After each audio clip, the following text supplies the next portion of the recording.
Bom, graças a Deus estamos aqui para o nosso curso básico em teologia. Agora vamos dar início ao estudo dos evangelhos. Acabamos de sair do Pentateuco, livro de Êxodo, e vamos para a introdução aos evangelhos. As boas novas de salvação. O que nós lemos? A palavra evangelho deriva do grego e é formada pela união de dois termos. Tá bem? Tá EU ali, mas é um V, tá? Então que quer dizer boa, e angelia, que significa mensagem, nova, notícia. Podemos definir a palavra evangelho como as boas novas ou boas notícias. Deus tem uma boa notícia para trazer para a humanidade. E como que ele vai fazer? Ele vai anunciar essa boa nova, por isso pode ser chamado de boa nova, boa notícia, boa mensagem. Aqui a palavra angelia, tá? É o anjo, é da mesma da onde veio ângelos para nós, anjos. O que é o anjo? Anjo é o mensageiro. O que é o evangelho? É a boa mensagem, boa notícia, boa nova. Eu tenho uma boa notícia para dar para a humanidade. É o seguinte, chegou a hora de cancelarmos tudo de errado que vocês fizeram. Não é uma boa notícia? Nome sujo, não compra nada, caçando você de um lado para o outro, se te pegar te joga no fundo da cadeia. Não, nada disso. A boa notícia é que Deus agora vai tratar a gente diferente, de uma maneira diferente. Por isso que ele pega o melhor que ele tem no céu. O que é o melhor que ele tem no céu? O Filho. O Filho é o melhor que ele tem no céu. E não é um filho que ele criou simplesmente, sabe? E ele gosta do filho. É o filho do seio. É o filho que vive no seio do Pai. Não se desgruda. Está ali. Agora chega uma hora que ele pega o filho do seio e fala: filho, só nós dois aqui dentro, aqui na eternidade, não vai funcionar. Vamos ter que trazer mais gente para cá. Mas pai, como que a gente vai fazer para trazer essa gente para cá? Todo mundo indigno, pecador, não quer nem saber de Deus, todos mortos em suas ofensas e pecados, cada um se desviando pelo seu próprio caminho. Se eu descer lá, meu pai, para poder anunciar a sua mensagem, quem vai me receber? Aí Deus faz o seguinte: vamos fazer o seguinte, vou colocar você com a roupa de andarilho. Deu para ele lá um trapo, que é a nossa carne humana, e você vai chegar diante deles lá, mas não chega com pompa não, porque o pessoal lá no Antigo Testamento chegou assim. Os anjos chegaram, tocando trombeta, escurecendo o monte, dando terremoto, jogando praga no Egito. Adiantou? Nada. 1500 anos de Velho Testamento de lei, nenhuma conversão. Ninguém se converteu. Os reis não se converteram, os sacerdotes não se converteram, o povo não se converteu. Não adiantou, o Antigo Testamento estava falido.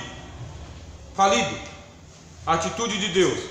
Vamos tratar de uma outra maneira agora. Não vamos tratar de igual a gente tratou da primeira maneira, não. Vamos tratar de uma outra maneira. Vamos trazer o plano original. O plano original que estava com Abraão. Quando Deus chamou Abraão, que nós estudamos aqui em Gênesis, Deus pregou o evangelho para Abraão. Paulo disse: Deus pregou o evangelho para Abraão, dizendo: em ti serão benditas todas as famílias da terra. O evangelho, uma boa notícia. Não disse que as famílias seriam amaldiçoadas, seriam benditas em Abraão. Então Deus ele estabelece aqui o plano original. Pode chegar, irmão, está bem-vinda também. O termos, aí fala dos evangelhos chamados evangelhos sinóticos. O que acontece? Toda essa boa notícia que é o Evangelium, Deus pegou o melhor que ele tinha no céu. Quem é o melhor? O melhor é o Filho. Nenhum anjo, nenhum principado, nenhuma potestade. Pegou o Filho do seu amor, disse o apóstolo Paulo, e o introduziu no mundo. Preparou para ele um corpo humilde, uma tenda, uma barraca, um corpo vil, de carne humana. Colocou ele numa manjedoura. O homem viveu 30 anos entre nós e começou a pregar o seu evangelho. A sua história, que não é a íntegra da sua história, tá bem? Os evangelhos não são biografias de Jesus. E por que não são biografias? Porque não foi narrado o dia a dia de Cristo. Quando a gente ajunta os 4 evangelhos que nós temos, tem 3 que são chamados de sinóticos. 3 são chamados de sinóticos. E um que é o chamado 4º evangelho, o evangelho de João. Quando você ajunta os 4 evangelhos, você não tem uma biografia. Porque a biografia tem que tratar o dia a dia. Não, ajuntando tudo que você tem ali, no máximo dá 1 ano e meio da vida de Jesus, no máximo. Dá 1 ano e meio de vida de Cristo.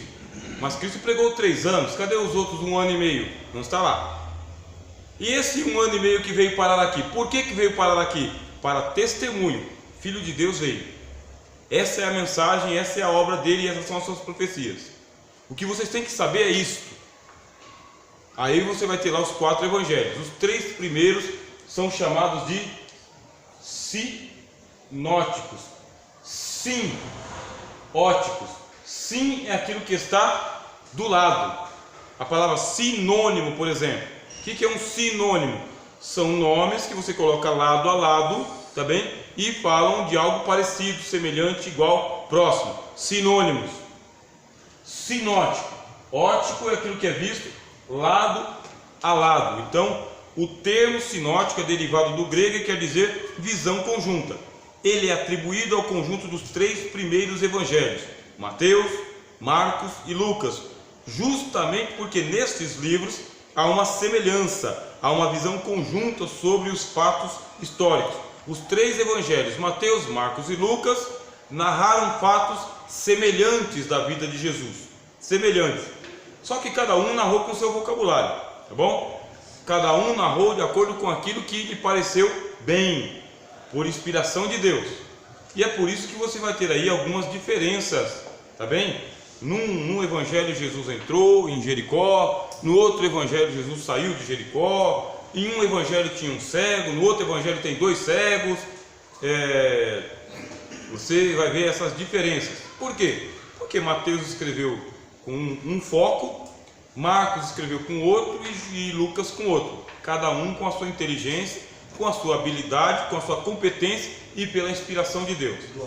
Deus nem deu uma superpotência para eles, mas Deus também não diminuiu aquilo que eles sabiam. Por exemplo, o grego que Mateus usa, porque todo o Novo Testamento foi escrito em grego, é a língua do Novo Testamento, grego. O grego que o Mateus escreveu é um grego muito bom. Por quê? Quem era Mateus? O homem, ele era um publicano, era um funcionário público, mexia com livros, irmãos, ele era um escritor, ele era um escriba, ele gostava de escrever, fazer contas, contar histórias, muito bom ouvinte, porque ele ficava na alfândega, recolhendo impostos. Jesus chamou um escriba para andar com ele. Então o grego que ele escreveu é um grego mais ou menos de ensino médio para universitário, um grego bom. Já o grego do Marcos, Evangelho de Marcos, já não é um grego tão bom assim. É um grego paliativo. Ele não obedece um monte de regra de gramática. Afinal de contas, né? Ele não era um escriba, ele não era um cobrador de impostos, ele era um amigo de pescador. Porque Marcos escreveu o Evangelho, mas ele escreveu o Evangelho ditado por Pedro. Pedro contava as histórias, ele escreveu a história que Pedro... Paz, senhor pastor. Paz, senhor. Seja bem-vindo, meu amigo. Paz, senhor. Amém. Satisfação ter com vocês, vamos trabalhar. Amém. Quer tomar parte conosco aqui? Assumir? Estamos tranquilo. Amém, meu amigo. Tá bom? Estamos falando sobre o Evangelho agora. Amém. Obrigado, Ana. Então o grego que o Marcos utilizou, ele é um grego assim do tipo fundamental médio. Do fundamental para o médio. O grego do Lucas já não. O grego do Lucas é um dos melhores que tem no Novo Testamento. É o acadêmico. É o grego de ponta. É um grego, sabe, aprimorado. Mas eu estou lendo a Bíblia no português e eu não percebo isso. Você não percebe isso porque Deus levantou os teólogos para poderem traduzir e você não perceber mesmo. Quer dizer que o tradutor teve a maestria de fazer um texto em português que tudo parece igual. O melhor do português está na Bíblia, meus irmãos. O melhor do português está na Bíblia. Aqui tem uma correção gramatical que é uma coisa assim maravilhosa. sabe? É algo lindo ver o trabalho que os tradutores fazem para poder traduzir a Bíblia e colocar no bom português para você. E é por isso que é bom o teólogo e a teóloga, né? Ou a teólogo mulher, ter várias Bíblias. É bom por causa disso. Leia. Você não percebe do português, mas o pessoal que é mais aprimorado que nós, que lê lá no grego, dizem para a gente o seguinte: o grego de Marcos é um fundamental médio, o grego de Mateus é um médio quase acadêmico, e o grego de Lucas é um grego de ponta. Deus não violentou a inteligência de ninguém, Deus não menosprezou a capacidade de ninguém, cada um com aquilo que tem a serviço do reino. Aí o Espírito Santo veio e deu o toque do óleo, né? A unção na cabeça. Escreve isso: o melhor que você tem está a serviço de Deus. Isso é o Evangelho. O Evangelho segundo João, ele não é incluso no sinótico, apesar de ser considerado um Evangelho, porque a sua abordagem é do ponto de vista divino de Jesus. João dá mais ênfase ao Jesus divino que ao Jesus histórico, como fazem os sinóticos. O que acontece? Mateus, Marcos e Lucas pegam o ministério do Senhor Jesus, apresentando ele muito mais pela sua história na Galileia e na Judéia. Agora, o Evangelho de João, ele foi escrito mais tarde, bem mais tarde, foi escrito por volta do ano 95 depois de Cristo, quer dizer que 60 anos depois da morte do Senhor. João não escreveu. O grego que o João escreveu é um grego de ensino médio perfeito, mas é um ensino médio perfeito, entendeu? Com correção ortográfica, muito bom. Só que ele apresenta Jesus de uma maneira assim teológica. Ele conta o que os outros evangelistas não contaram. Ele conta de uma maneira que os outros evangelistas não contaram. Ele demorou mais.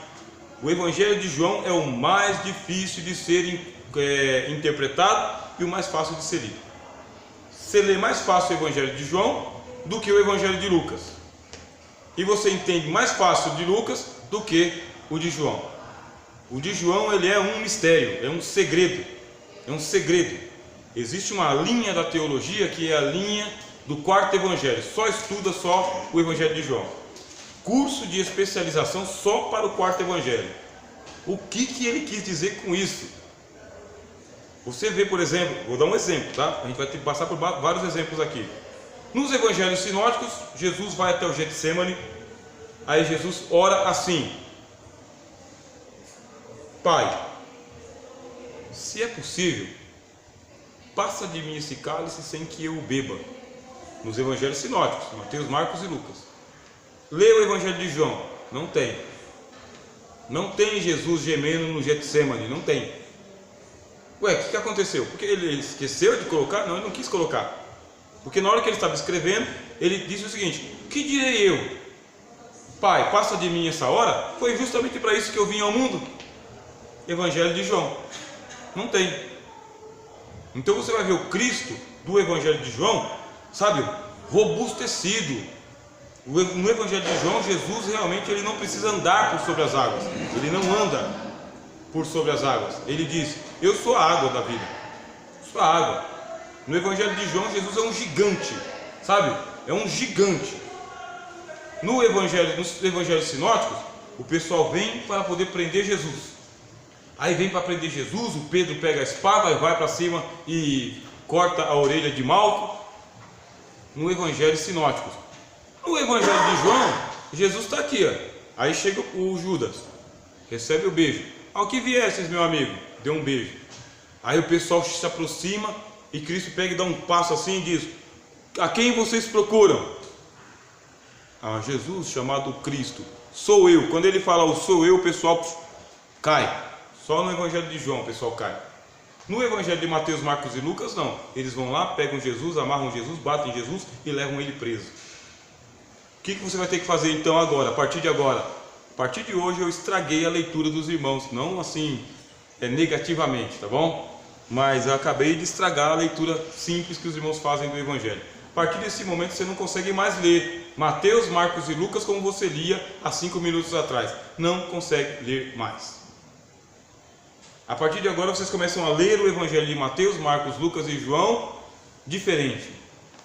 por causa que está no Evangelho, não é por causa do professor Rogério, é com esse intuito que ele foi escrito, para dar 4 retratos diferentes da pessoa de Jesus, com perspectivas diferentes. A partir de hoje vocês vão começar a ler os Evangelhos diferentes, pela graça de Deus e pelo conhecimento. Aí tem um nome aqui, ó, né? Griebeck ou Griebach, em sua edição do Novo Testamento grego, foi quem chamou os 3 evangelhos pela primeira vez de sinóticos, ó, 1774. Sinóticos, vistos lado a lado. Então, por se tratar de registro dos mesmos episódios, devemos buscar as informações contidas nos 3 registros. Por exemplo, você vai pegar lá Mateus, Marcos e Lucas e você vai procurar assim: a pecadora que ungiu os pés do Senhor Jesus. Leia nos 3 evangelhos. O que um fala, o que o outro fala e o que o outro fala. Quais são as semelhanças e quais são as diferenças? O que um contou, o que o outro não contou. Leia nos 3. Vai procurar no Evangelho de João para ver como que está escrito no Evangelho de João. Procura saber as palavras de Jesus. Outra coisa, procura Jesus expulsando demônios no Evangelho de João. Procura. Não tem. No Evangelho de João, Jesus não expulsa demônios. Não expulsa. Mas o que ele mais faz no Mateus, Marcos e Lucas é expulsar demônio, não é? Mas no João ele não expulsa. Só que no Evangelho, em nenhum dos outros evangelhos, ele chamou os judeus de diabo. Mas no Evangelho de João, ele chama os judeus de diabo. Por quê? Porque no Evangelho de João, os demônios não são espíritos. Os demônios são pessoas humanas. No Evangelho de João, pessoas humanas que fazem a vontade do diabo. Fez a vontade do diabo é um demônio. Não precisa nem ser espírito. Pode ser qualquer um. Até o Judas. Isso aí é a leitura que a gente começa a fazer dos evangelhos. Existe uma cultura lá dentro dos 4 evangelhos. Quer dizer, Jesus está dentro de um tempo, tá bom? Ele está vivendo lá no século I. Tem uma cultura lá. A cultura do latim, que é a língua do império dominante na época, falada pelos soldados e pelos romanos. Por isso era uma língua importante e que tinha sua razão de ser e existir na Palestina. Os romanos falavam latim. Havia também o grego, porque o mundo tinha sido helenizado, e é por isso que o Novo Testamento foi escrito em grego, porque o grego ele era a língua número 1 do mundo antigo. Eu nasci em Roma. Se eu nasci em Roma, a língua número 1 é o latim. Eu nasci na Palestina, a língua número 1 é o hebraico. Nasci no restante do mundo, a língua número 1 é o grego. O grego é o inglês da antiguidade, é a língua que todo mundo fala. Meio arrastado, meio desajeitado, mas fala. É o grego, todo mundo fala. Por isso que o Novo Testamento foi escrito em grego, porque a mensagem do Evangelho não é para os romanos, a mensagem do Evangelho não é para os judeus, a mensagem do Evangelho é para o mundo. Está todo mundo falando em inglês, o que eu tenho que fazer? Traduzir a Bíblia para o inglês e colocar a Bíblia em todo quanto é lugar. Aqui no Brasil a gente não fala inglês, fala todo mundo português, eu vou colocar no português. Na Alemanha o pessoal fala lá o alemão, tem que colocar em alemão. E essa aí foi a obra dos reformadores da igreja, tá bem? A Bíblia só tinha em latim. Tinha em outras línguas também, mas a Bíblia só tinha em latim. Quem entendia a pregação? Ninguém. E o sermão? Ninguém. E a oração? Ninguém. E a leitura do texto? Ninguém. A Bíblia era para ninguém. Não é o caso. O Evangelho foi colocado na língua do povo, para que todas as pessoas ouçam e deem graças a Deus por isso. Tinha o hebraico, que é a língua dos judeus, tá bem? E o aramaico, que é um aperfeiçoamento do hebraico. O hebraico para aquele que lia a Bíblia e o aramaico para aquele que falava. Haviam essas 3 instituições também no tempo de Jesus: o sinédrio, o templo e a sinagoga. Sinédrio, templo e a sinagoga. Alguns historiadores chegam a dizer que tinha mais de 400 sinagogas espalhadas naquele território no tempo de Jesus. Cada vilarejo tinha uma sinagoga. Cada cidadezinha tinha uma sinagoga. Templo só em Jerusalém, tá bom? E o Sinédrio ficava ali em Jerusalém também. O que é o Sinédrio? Sinédrio é a escola, tá bom? É a faculdade. Isso é o Sinédrio. Servia como um tribunal, o Sinédrio.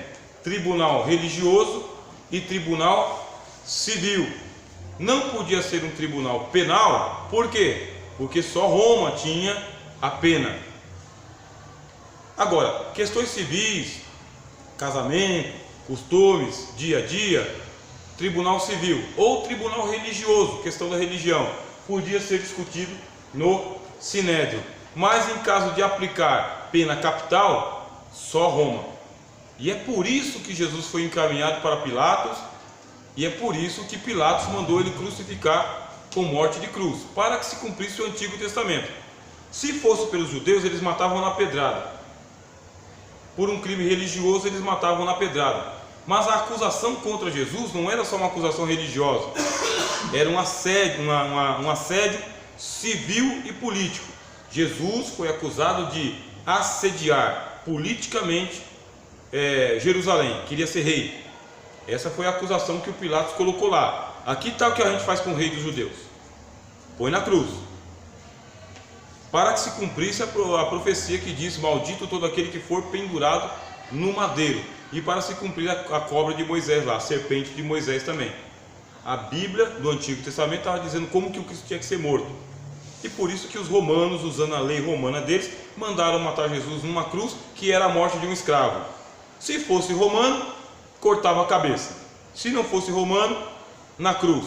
Detalhe: a morte na cruz demorava de 3 a 5 dias. De 3 a 5 dias. E é por isso que os soldados romanos se espantaram quando chegaram lá para matar Jesus e ele já estava morto. Por isso.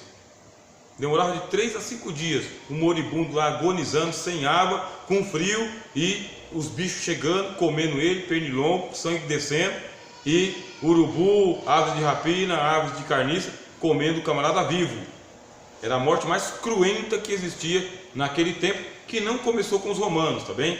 A crucificação não começou com os romanos, ela é antiga, já acontecia no Egito antiga. Os persas crucificavam muita gente, os gregos crucificavam também, e os romanos adaptaram a crucificação. Já existia.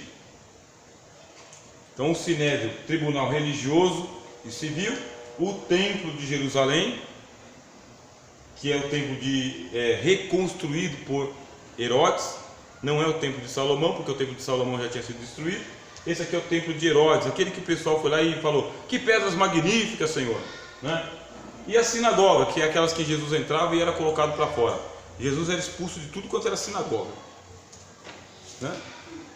Era difícil dar oportunidade para Jesus, mas muito difícil. Muito difícil. Primeiro, Jesus ia na sinagoga, curava no sábado, pregava e expunha os erros das lideranças. O pessoal gostava mais de ouvir Jesus do que os fariseus, porque os fariseus ficavam na lenga-lenga, né? Aquele negócio assim, de quem não sabe, mas acha que sabe. Jesus chegava, expulsava demônio na sinagoga, curava enfermo na sinagoga, perdoava pecado de sábado na sinagoga. Só tinha uma oportunidade, porque na outra eles não deixavam Jesus entrar mais. Acredita nisso? Não deixavam Jesus pregar na sinagoga. Aí Jesus falou: tem problema não, o deserto está aí. E o pessoal esvaziava a sinagoga, vê se não é para deixar pastor nervoso. Chegava sexta-feira, cadê o povo? Foi para o deserto. Atrás de quem? Tem um pregador aí da Galileia aí, está levando todo mundo para a loucura do deserto. Diferença: ia para a sinagoga, voltava igual. Ia para o deserto, voltava curado, perdoado, liberto, alegre e salvo. Glória a Deus. Porque lá no deserto Jesus ele falava pelo Espírito Santo, e na sinagoga era só ritual religioso.